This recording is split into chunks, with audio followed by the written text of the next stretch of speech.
क्या कोरोना एक बार फिर लौट आया है?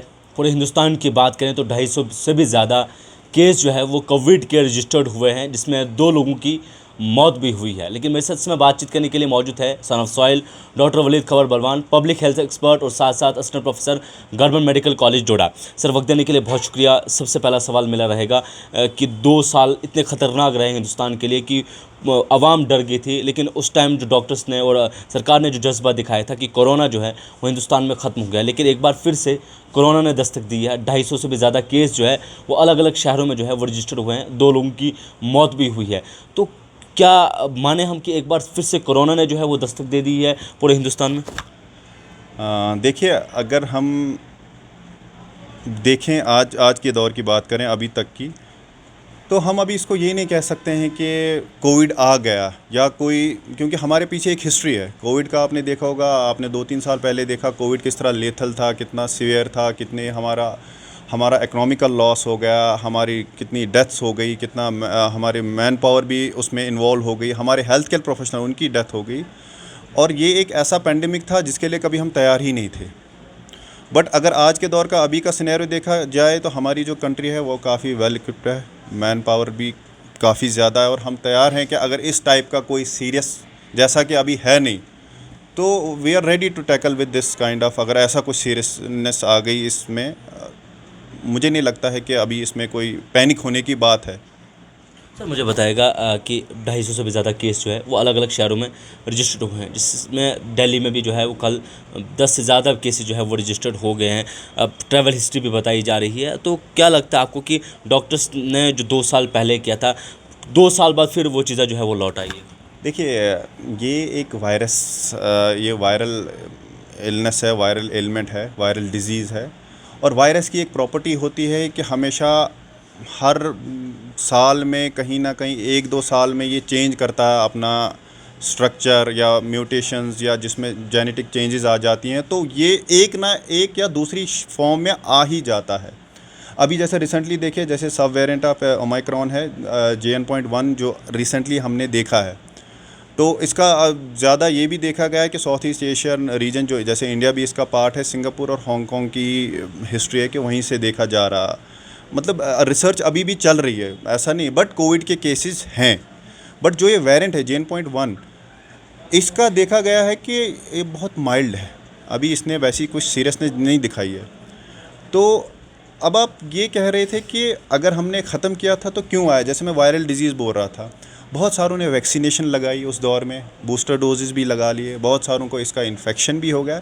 लेकिन ये एक कोई भी डिज़ीज़ हो, इन्फेक्शस डिज़ीज़, उसकी एक प्रॉपर्टी होती है कि वैक्सीन का जो होता है इम्यूनिटी कुछ देर तक होती है, और आपको अगर कोई इन्फेक्शन भी होता है उससे भी एक इम्यूनिटी रहती है, वो कुछ देर तक रहती है। जितना एक वक्त गुज़रता है उसके साथ साथ उसकी जो ये डिफेंस बॉडी का होता है, इम्यूनिटी होती है, वो वीक होती है। तो तभी हम इसके लिए बोला जाता है कि आप ईयरली कोई, मतलब किसी से जैसे इन्फ्लुएंज़ा है, ईयरली वैक्सीन लगाते हैं या बूस्टर डोजेज़। तो ये चीज़ें चलती रहती हैं, क्योंकि ये वायरस है, इसने अपनी शेप में कभी ना कभी दूसरी शेप में आना ही है। सर, सबसे ज़्यादा अटैक किस पे होता है? क्योंकि एक नौजवान को जब कोई बीमारी होती है तो वो सब्र ज़रूर कर लेता है, वो उस चीज़, उसकी बॉडी में इतनी ताकत होती है, वो उस चीज़ को झेल लेता है। किन पेशेंट्स पे ज़्यादा अटैक होता है इसका? देखिए, ये बहुत अच्छी चीज़ आपने पूछी। कहने की बात ये है कि जो इन्फेक्शन कोई भी हो, हमेशा देखा जाता है जो वल्नरेबल पॉपुलेशन जो है, जिसको ज़्यादा रिस्क रहता है, वो रहते हैं ज़्यादातर, पहली प्रायोरिटी में हम बच्चों को लेते हैं, जो 5 साल से कम बच्चे होते हैं, 5 साल की उम्र के कम बच्चे होते हैं। इनका जो बॉडी का डिफेंस मैकेनिज़्म होता है या इम्यून सिस्टम होता है, ये वीक होता है, इसमें इन्फेक्शन लेने की जो कैपेसिटी होती है वो जल्दी हो जाती है। शायद मैं और आप में इन्फेक्शन आने में टाइम लगेगा, लेकिन इन बच्चों में कम होता है। इसके अलावा ऑलरेडी 65 जो एज के हैं अबो, या 70 ईयर ऑफ एज के जो अबो होते हैं, जो ओल्ड एज में होते हैं, इनको भी इम्यूनो एजिंग होता है। इम्यूनो एजिंग मीन्स कि विद द प्रोग्रेशन ऑफ जो एज होती है, इम्यूनिटी जो बॉडी की कम होती है। इसके अलावा कुछ और चीज़ें, जैसे कोमॉर्बिडिटी, कोई बंदा है, कोई आदमी है उसको एक तो या तो कोई डायबिटीज़ की मेडिसिन ले रहा है वो कंट्रोल में नहीं है, या हाइपरटेंशन की मेडिसिन ले रहा है वो कंट्रोल में नहीं है, या कंट्रोल भी है, या फिर COPD का दमे की शिकायत जिसको है, इसके अलावा गुर्दों की तकलीफ़ जिसको हम CKD क्रोनिक किडनी डिजीज़ बोलते हैं, या लीवर की तकलीफ़ जिसको CLD बोलते हैं, इसके अलावा स्मोकर्स में भी देखा जाता है। तो कहने की बात यह है कि इन जो ये मैंने चीज़ें बोली, ये वाली जो कोमॉर्बिडिटीज़ है, इनकी इम्यूनिटी भी बहुत आहिस्ता आहिस्ता कम हो जाती है, तो इनको इन्फेक्शन के ज़्यादा चांसेस होते हैं। हमने कैंसर के पेशेंट देखे हैं, वो ऑलरेडी उनकी इम्यूनो सप्रेशन होता है और ऑलरेडी हम कीमोथेरेपी भी दे रहे होते हैं, तो उनको भी ज़्यादा ये रिस्क रहता है इन्फेक्शन लेने का। तो ये वाली पॉपुलेशन जो है इनको देखना है कि हमारी जो तकलीफ़ें हैं, जैसे शुगर है, क्या वो कंट्रोल में है, क्या हाइपरटेंशन कंट्रोल में है, क्या दमे की शिकायत कंट्रोल में है, क्या मैं स्मोकिंग मैंने अवॉइड किया या स्टॉप किया। तो जिनको जो भी ये मैंने पॉपुलेशन बोली, इनका ख़ास ख्याल हमें रखना है, being a part of the system. ये चीज़ें हमने ज़रूर देखनी है। सर, आवाम के लिए क्या अपील है, क्योंकि इस चीज़ को नज़रअंदाज भी नहीं किया जा सकता है, तो किस तरह के प्रिकॉशंस जो है उनको फॉलो करनी चाहिए, कौन कौन सी चीज़ों का जो है वो ध्यान रखना चाहिए? देखिए, सबसे पहले तो मैं यही बोलूँगा, पैनिक होने की कोई बात नहीं, आज के दौर की बात करूँ, और रश में भी आने की कोई बात नहीं, और इसको but at the same time इसको नज़रअंदाज भी नहीं करना है, लाइटली भी नहीं लेना। आपको लग रहा है कि आपको कुछ भी इन्फ्लुएंज़ा लाइक इलनेस, कभी आपको खांसी है, ज़ुकाम है, बुखार है, गले में दर्द है, या मैदे में दर्द है, या नौशिया वॉमिटिंग जैसी फ़ील हो रही, वीकनेस बॉडी में थकावट जैसी महसूस हो रही, तो कोशिश करें अपने जो हेल्थ केयर प्रोवाइडर है, हमारे हॉस्पिटल्स इतने इक्विप्ड है, ख़ास करके मैं डोडा की भी बात करूं कि हमारे पास एक से एक एक्सपर्ट हैं अभी डोडा के हॉस्पिटल्स में। तो आप अपनी इन जैसे मैंने ये कंप्लेंट्स बोली, तो बेटर है कि आप अपने ओवर द काउंटर, मैंने देखा आमतौर पर लोगों को नज़ला खांसी ज़ुकाम होता है तो शॉप्स पे जाते हैं और सीधा ही मेडिसिन उठा लेते हैं।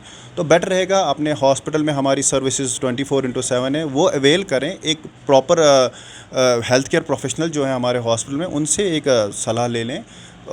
और हमारा हॉस्पिटल भी वेल है कि अगर कोविड लाइक जैसे इलनेस है, टेस्ट में हमारे सब कुछ अवेलेबल है, हमारे डिपार्टमेंट डायग्नोस्टिक सेंटर, हम पूरी तरह तैयार है इस चीज़ के लिए। प्रिकॉशंस में ये कहना चाहूँगा कि ख़ास करके जहाँ भी आप भीड़ भाड़ इलाकों में जाते हैं, और क्राउडेड एरिया, ख़ास करके मार्केट में, कभी देखा जाए बस स्टैंड एरियाज़ में, तो अवॉइड करें अगर आपका ज़रूरी नहीं वहाँ जाना है। अगर जाना भी है तो मास्क एक ऐसी चीज़ है, मैंने देखा इवन आपको सिंपल रेस्पिरेटरी ट्रैक इन्फेक्शन भी है, इन्फ्लुएंजा या फ्लू लाइक इलनेस भी, अगर आप मास्क पहनेंगे वो आपका 70 to 80% सीवियरिटी कम करता है। बेशक मेडिसिन अपनी जगह है, लेकिन मास्क का एक बहुत रोल होता है। बट मैं ये भी नहीं आपके चैनल के थ्रू बोलना पसंद करूँगा कि हर एक मास्क पहन के चले। तो कुछ चीज़ें जो अवॉइड करनी है, और ख़ास करके हॉस्पिटल में मैंने देखा है कि ओवर क्राउडिंग होती है, ओवर बर्डन होता है, एक पेशेंट के साथ 10-10 अटेंडेंट होते हैं, तो वो पेशेंट लेकर जाता है, किसी अटेंडेंट जाता है पेशेंट को लेकर, वहाँ कोई दिखाता कोई एलिमेंट, और 2-3 दिन के बाद अगर वो एडमिट हो तो वो अपनी बीमारी कुछ लेकर आता है। तो ख़ास करके हॉस्पिटल में मास्क पहन के जाएं, क्योंकि आपको नहीं पता आप जिसके साथ हाथ मिला रहे हो, आप जिसके साथ कांटेक्ट में हो, उसको किस किस्म की तकलीफ़ है, किस किस्म का इन्फेक्शन हो सकता है। क्योंकि इसमें ख़ास करके एयरबॉर्न इन्फेक्शन तो ये तो खांसने से भी हो जाते हैं। तो एक फ़ाइनल बोलना चाहूँगा कि एक तो अपना हैंड हाइजीन मेंटेन रखें, ख़ास करके ओरल हाइजीन और फेस हाइजीन, मतलब एक सफाई जितना हो सके वो रखें, और भीड़ भाड़ इलाकों में न जाएं, और जहां पर भीड़ हो एटलीस्ट डिस्टेंस बना के रखें, और मास्क जहां पर आपको लग रहा है कि यहां पर बहुत ओवर क्राउडेड एरिया है तो वहां पहनें। मेरे साथ doctor Waleed Khabar Balwan, public expert और साथ साथ पब्लिक हेल्थ एक्सपर्ट और साथ साथ assistant professor government medical college Doda. देखिए, कोविड ने एक बार दस्तक दे दी, हालांकि जम्मू कश्मीर में ऐसा कोई भी केस नहीं देखा गया है, लेकिन इस चीज़ को नज़रअंदाज भी नहीं किया जा सकता। पूरे हिंदुस्तान भर में 250 से भी ज़्यादा केस जो है वो रजिस्टर्ड हुए हैं, और इसमें इसके अलावा 2 डेथ्स भी जो है वो हुई है। तो जिस तरह से डॉक्टर साहब ने बताया कि आपको किन किन चीज़ों से बचना चाहिए, किन किन चीज़ों पर कहाँ पर इस्तेमाल करना चाहिए, उम्मीद करेंगे कि आप इन चीज़ों को जो है वो फॉलो करें। आप देखते रहिए राइजिंग कश्मीर न्यूज़।